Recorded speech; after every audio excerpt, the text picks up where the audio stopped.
From a 6-year-old who shot his classmate for rejecting his kiss to a 14-year-old bullied kid trying to get his revenge, these murderers are about to blow your mind. Let's dive in. Starting with Dedrick Owens.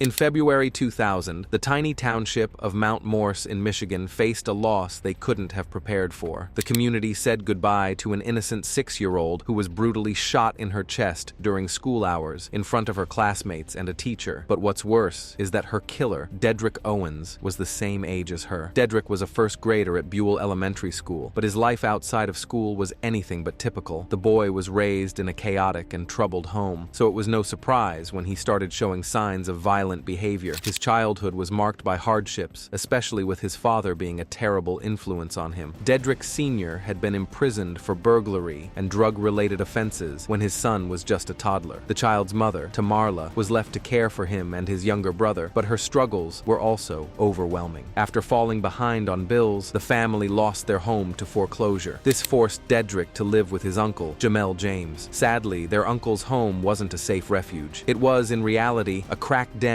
with addicts coming and going at all hours, buying and selling drugs, and often carrying firearms. Dedrick and his brother were forced to share a cramped, filthy couch as their bed, and the environment was as dangerous as it was dysfunctional. To cope with the grim reality of his life, Dedrick immersed himself in violent TV shows and movies, developing a fixation on the bloodier scenes. Over time, he became desensitized to the violence around him. His school was no better either. From day one, his behavior set off alarm bells. He was practically on a first-name basis with the principal, thanks to his multiple visits to the office owed to his habit of cursing out teachers and classmates like a seasoned sailor. And when words didn't cut it, his fists did the talking. An unlucky girl learned that the hard way when he stabbed her with a pencil once. The boy was made to stay after school nearly every day for saying the F word, flipping people off, pinching and hitting. The staff were worried, but with a dad behind bars and a mom barely keeping things together, their hands were pretty much tied. Then, on 29th of February 2000, things took a tragic turn. Dedrick, with his increasingly violent tendencies, brought a knife and a handgun to school, both of which he had found in his uncle's home. Some reports claim that a teacher had seen the knife earlier that day but failed to report it. That afternoon, Dedrick got into a heated argument with a classmate, where he allegedly yelled, "Do you want me to take out my gun and shoot you?" Most brushed it off as just another empty threat from an angry 6-year-old, but Dedrick wasn't bluffing. But later, as students were walking through the halls, Dedrick approached a fellow 6-year-old, Kayla Rowland. Earlier that week, Dedrick had tried to kiss Kayla, but she had rejected him. This rejection had turned into anger, causing Dedrick to retaliate irrationally. He pulled out the gun, pointed it at Kayla, and said, "I don't like you," before shooting her at point-blank range. The shock was immediate, as teachers rushed to Kayla's side, desperately trying to save her life as she was rushed to the hospital. Dedrick, realizing the magnitude of what had just happened, fled the scene and discarded the gun in a nearby trash can. Soon, a teacher found him hiding in a bathroom. Kayla sadly died from her injuries, and Dedrick was taken into custody by the police. When questioned, it became clear that the young boy had no understanding of the consequences of his actions. His age and traumatic upbringing had left him incapable of grasping right from wrong. Because Dedrick was under the age of 7, he couldn't be charged with a crime. He was ultimately released, and the search began to hold someone accountable for the gun he had brought to school. His uncle was eventually charged with involuntary manslaughter, contributing to the delinquency of a minor and gross neglect. He was sentenced to 2 years and 5 months in prison. As for Dedrick, his life after the tragedy was kept out of the public eye. Later that year, his mother enrolled him in a private school in Flint, Michigan. The details of his new school were never made public, but it was likely a disciplinary institution aimed at helping him turn his life around. However, rumors surfaced that he was arrested in 2012 for second-degree home invasion and larceny. While these claims remain unverified, it's believed that Dedrick still lives in Michigan today. Moving on to Jeff Wise. On March 21, 2005, 16-year-old Jeffrey Wise embarked on a 9-minute reign of terror that left 10 people dead, including himself. It all began when Wise shot his grandfather, Darrell Lussier Sr., a tribal police sergeant. Following this, he turned the gun on Lussier's girlfriend, Michelle Sagana. After this, Wise took the stolen police weapons and his grandfather's bulletproof vest. He then drove his grandfather's squad car to Red Lake Senior High School. Arriving at around 3 p.m., Wise encountered the school's unarmed security guard, Derek Brune, and fatally shot him. He was then about to shoot a second guard, Leanne Grant, who managed to escape and warn teachers and students. Wise then forced his way into a classroom, asking terrified students if they believed in God. Those who answered hesitantly were met with bullets. Another 16-year-old child, Jeffrey May, made a desperate attempt to stop him, stabbing Wise with a pencil, but was critically wounded. Wise continued his rampage, roaming the halls and firing indiscriminately before police arrived. A fierce shootout ensued, with officers wounding Wise multiple times. Seeing that there was no way he'd be able to make it out of the school as a free man, the shooter retreated into a classroom where he ended his own life, bringing the nightmare to an end. In total, 10 people died. Wise, his grandfather, his grandfather's girlfriend, a security guard, a teacher, and 5 students. Several others were wounded. To this day, the Red Lake Massacre remains one of the deadliest school shootings in U.S. history, a tragic reminder of the darkness that can take hold in young minds. Next up, T.J. Lane, Chardon High School in Ohio, expected the morning of February 27, 2012, to be like any other. That was until 17-year-old T.J. Lane walked in with a loaded gun and a deadly plan. Armed with a stolen .22 caliber Ruger handgun, Lane entered the cafeteria at around 7:30 a.m. and opened fire, targeting a specific table where a group of friends had been sitting. After the first shot, chaos erupted, and the cafeteria spiraled into a frenzy. By the time Lane stopped shooting, 6 students had been hit. 3 of them did not survive. Daniel Parmertor, Russell King Jr., and Demetrius Hewlin were killed by Lane that day. Although Lane did try to flee his crime scene, he didn't get far. The school football coach, Frank Hall, chased him as he ran out of the school. The shooter was later arrested outside the school near his car. Later investigation revealed that Lane may have had a personal grudge against one of his victims. Even though he initially claimed that he had chosen them at random, witnesses said otherwise. Despite being a 17-year-old juvenile, Lane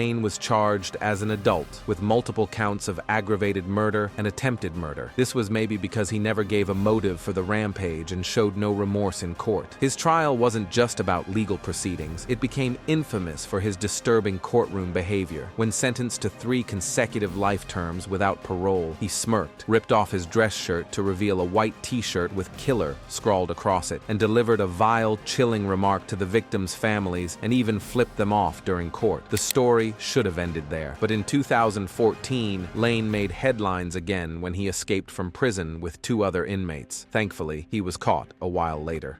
Moving on, Kenneth Bartley, Campbell County Comprehensive High School, was unaware of the tragedy waiting for them on November 8, 2005. The day started like any other. Students moved through the hallways, unaware that 15-year-old Kenneth Bartley had a stolen .22 caliber pistol hidden on him, one he had taken from his father, planning to trade it for OxyContin. Around 2:11 p.m., Principal Gary Seal received a tip that Bartley had a gun. He and assistant principals Ken Bruce and Jim Pierce brought Bartley into the administration office to confront him. What happened next turned a routine school day into a nightmare. Bartley pulled out the pistol and said, "Yes, it's real. I'll show you. I never liked you anyway." Following this chilling statement, he opened fire. Seal and Pierce were seriously wounded, and Bruce was fatally shot. A teacher inside the office finally managed to disarm Bartley, but the damage had already been done. The school immediately went into lockdown as first responders rushed to the scene. Bartley was arrested and initially charged with first-degree murder. However, as his trial was about to begin in 2007, he accepted a plea deal, pleading guilty to second-degree murder and 2 counts of attempted murder. He was sentenced to spend 45 years behind bars, with his earliest parole eligibility after 29 years. Bartley spent his initial years in a juvenile facility before being transferred to an adult prison after he turned 18. Next, John Jason McLaughlin. On September 24, 2003, Rocori High School in Minnesota was subjected to a tragic school shooting at the hands of 15-year-old John Jason McLaughlin, resulting in the death of 2 students. Having endured persistent bullying from 14-year-old Seth Bartell, McLaughlin decided to take violent revenge. That morning, he took a .22 caliber Colt pistol from his father's dresser and brought it to school. As students moved through the hallways, McLaughlin encountered Bartell and 17-year-old Aaron Rollins outside the locker room. Without hesitation, he shot Bartel in the chest. A second shot, intended for Bartel, missed and struck Rollins in the neck, fatally wounding him. At this point, the injured but still conscious Bartel tried to escape, but McLaughlin relentlessly pursued him. He fired again, hitting Bartel in the forehead. Amidst the chaos, gym coach Mark Johnson bravely confronted McLaughlin. Having achieved what he'd hoped, McLaughlin showed no resistance. He calmly unloaded his weapon and surrendered. Bartel was then rushed to the hospital, but succumbed to his injuries 16 days later. During the trial, mental health experts debated McLaughlin's psychological state. Some diagnosed him with schizophrenia, while others cited major depression with an emerging personality disorder. Despite his mental health struggles, McLaughlin was convicted of first-degree murder for Bartel's death and second-degree murder for Rollins. He was sentenced to life in prison plus 12 years. Moving on, Kip Kinkle. On May 21, 1998, 15-year-old Kip Kinkle carried out a deadly shooting at Thurston High School in Springfield, Oregon. That day, he arrived on campus concealing a .22 caliber Ruger Mk2 pistol and 2 hunting knives beneath a trench coat. Kinkle parked 2 blocks away and ran to the school's patio area, where he fired 2 shots, killing 16-year-old Ben Walker and injuring another student. He then entered the cafeteria and unleashed a barrage of bullets, firing 48 rounds from his rifle. The chaos left 24 students wounded and 17-year-old Mikhail Nikolausen dead. As Kinkle attempted to reload, a wounded student, Jacob Riker, seized the moment. Despite his injuries, Riker tackled Kinkle, and several other students joined in, subduing him. Kinkle managed to fire 1 last shot from a Glock, further injuring Riker and another student, before being fully restrained. He shouted, "Just kill me!" but the students held him down until police arrived. During his arrest, Kinkle tried to attack an officer with a hidden knife, pleading to be shot, but was met with pepper spray. It was later discovered that Kinkle had murdered his parents the day before the school shooting. Kinkle pleaded guilty to murder and attempted murder. He was sentenced to 111 years in prison without the possibility of parole. He was additionally diagnosed with paranoid schizophrenia. Next up, Jared Padgett. On the surface, 15-year-old Jared Padgett was a disciplined student at Reynolds High School in Troutdale, Oregon. He thrived on structure, had a meticulous personality, and impressed others with his knowledge of firearms. But that interest in guns ran deep, so deep that it would lead to an unthinkable act of violence. The morning of June 10, 2014, started like any other. Students arrived for another day of school, unaware of the horror about to unfold. Padgett, dressed inconspicuously, entered the school carrying a guitar case, but inside were deadly weapons: an AR-15 style rifle, a semi-automatic handgun, and 9 loaded magazines. His first target was 14-year-old Emilio Hoffman, whom he encountered in the boys' locker room. Without hesitation, Padgett opened fire, killing Emilio. Moments later, he shot at teacher Todd Rispler, wounding him. Despite his injury, Rispler managed to make his way to the office and initiated a lockdown, likely preventing further bloodshed. Police arrived swiftly, clearing hallways and evacuating terrified students. As they searched the school, Padgett hid in a bathroom, where he ended up taking his own life. The tragedy shocked the Reynolds High School community, mourning the loss of Emilio Hoffman, a bright and beloved student. Investigators later determined Padgett had taken the weapons from his family home, but his exact motives remained unclear. Next on the list of young shooters is Jalen Freiberg. On October 24, 2014, 15-year-old freshman Jalen Freiberg sent a series of chilling text messages to his family, his would-be victims, and close friends. In them, he apologized for what he was about to do and left instructions for his funeral. As lunchtime approached, Jalen invited several friends to sit with him in the cafeteria, urging some to even skip their class. At 10:39 a.m., he entered the cafeteria, initially sitting at a separate table, before standing up and walking over to where his friends sat. Without warning, he produced a .40 caliber Beretta PX-4 Storm subcompact handgun and opened fire, firing at least 8 rounds. Chaos erupted as students dove for cover. Among the victims was a girl who had reportedly rejected his romantic advances, fueling speculation about his motives. Amid the panic, first-year social studies teacher Megan Silberberger attempted to intervene, running toward Jalen in a brave effort to stop him. Initial reports suggested she may have caused him to fire on himself during the struggle, struggle, but later investigations confirmed he died from a self-inflicted gunshot wound to the head. Silberberger never physically engaged him, but showed incredible bravery. This tragedy resulted in the deaths of 4 students. This shooting is considered one of the deadliest in the history of Washington. Freiberg's father, Raymond Freiberg, was arrested and convicted the following year for illegally purchasing and owning the gun used in the shooting, among other firearm offenses. Moving on to Gabriel Ross.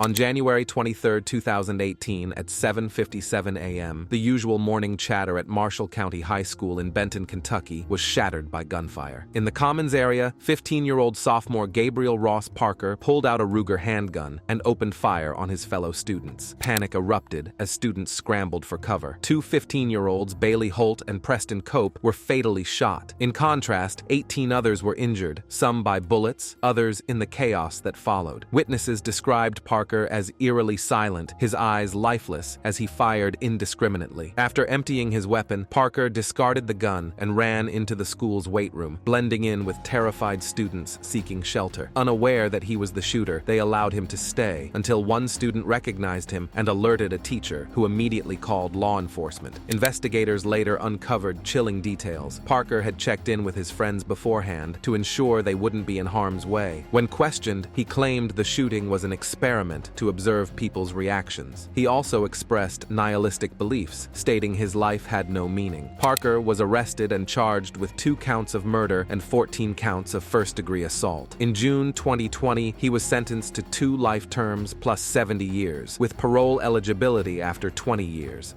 Next, Michael Phelps. On March 25, 2011, students at Martinsville West Middle School had no idea that their morning would be shattered by gunfire. Just hours before, 15-year-old Michael Phelps posted 2 ominous messages on Facebook: "Today is the day," and "Don't use your mind, use your 9." Those words would soon become the terrifying reality of his school. Phelps, who had been banned from the school, entered the campus with a single target: his former friend, 15-year-old Chance Jackson. When he found him, Phelps confronted him, saying, "You're about to get blown up." Jackson tried to defuse the situation. He insisted he didn't want to fight, but Phelps responded coldly. Too bad. In a flash, Phelps pulled out a 9mm handgun and shot Jackson twice in the abdomen. Chaos erupted as students and teachers scrambled for safety. Jackson suffered severe internal injuries but survived after spending a month in the hospital. Authorities later discovered that a grudge didn't drive the attack. It was an attempt to gain notoriety. The prosecutor said that it really wasn't about chance. It was about the sensationalism of a school shooting. Phelps was charged as an adult and ultimately convicted of attempted murder. He later admitted in court that he had wanted to kill Jackson. Phelps was sentenced to 35 years in prison. Lastly, Charles Andrew Williams. On the morning of March 5, 2001, 15-year-old Charles Andrew Williams walked into Santana High School in Santee, California, carrying his father's .22 caliber revolver. Soon after 2 students were dead, 13 others were wounded, and Andy, as he was known to family and friends, was in handcuffs, calmly surrendering with the words, "It's just me. I'm the only one." Andy's formative years were marked by upheaval. His parents divorced when he was young, and he had little contact with his mother. He lived with his father, Jeff, who moved them to California in the fall of 2000, a transition that would prove very difficult for Andy. He was small for his age, quiet, and socially awkward, making him an easy target for bullies at Santana High. He struggled to fit in, often gravitating toward a group of skateboarders. They accepted him, at least on the surface, but at times, even they bullied him. He was teased for his size, his voice, and his perceived weakness. To make matters worse, he had been sexually abused by an older man. The weeks leading up to the shooting were littered with red flags. Andy had told friends repeatedly that he planned to pull a Columbine, referencing the infamous 1999 high school massacre. But no one took him seriously. He spoke about bringing a gun to school, about shooting people, about wanting to die, but his peers brushed it off as dark humor. Even when he directly warned 2 friends the day before the attack, they assumed he was joking. At school, his troubles only escalated. His drama teacher once humiliated him in front of the class, a moment that seemed to push him further toward despair. Friends later recalled that Andy had been acting strange, almost resigned, days before the incident, as if he had already made up his mind about what he was going to do. On the morning of March 5th, Andy retrieved his father's revolver from a locked gun cabinet and tucked it into his backpack. He arrived at school as usual, blending into the crowd. At 9:20 a.m., he entered a boys' bathroom, pulled out the revolver, and fired his first shots, killing a freshman student. Then he stepped out into the hallway and continued shooting indiscriminately, striking students and even a security guard who had come to investigate. The school erupted into chaos, with students screaming and running for cover. Within minutes, 2 off-duty police officers on campus arrived and called for backup. By the time law enforcement swarmed the school, Andy had retreated to the bathroom, where he surrendered without resistance. During questioning, Andy gave conflicting motives. He said he was tired of being bullied. He also claimed his friends dared him to do it. In the end, the reality was simple. He felt lost, hopeless, and angry, and he wanted the world to feel his pain. In June 2002, Andy pleaded guilty to 2 counts of murder and 13 counts of attempted murder. He was sentenced as an adult to 50 years in prison. That's all for the world's youngest school shooters. What do you think is the leading cause of such dark thoughts in young people? Let us know your thoughts in the comment section. And before you leave, don't forget to like this video and subscribe to Criminal Corner so you don't miss the next ones.